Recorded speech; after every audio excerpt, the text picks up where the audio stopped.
and overflowing blessings to everyone. For our daily verse, we are now at Genesis chapter 10, verse 10 up to 13.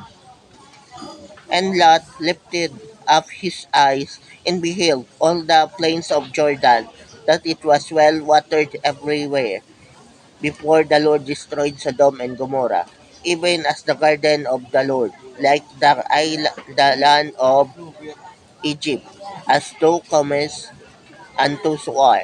Then Lot chose him all the plains of Jordan, and Lot journeyed east, and they separated themselves from one the other.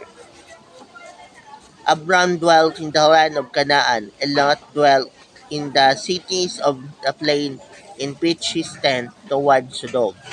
And the men of Sodom were wicked and sinners before the Lord exceedingly.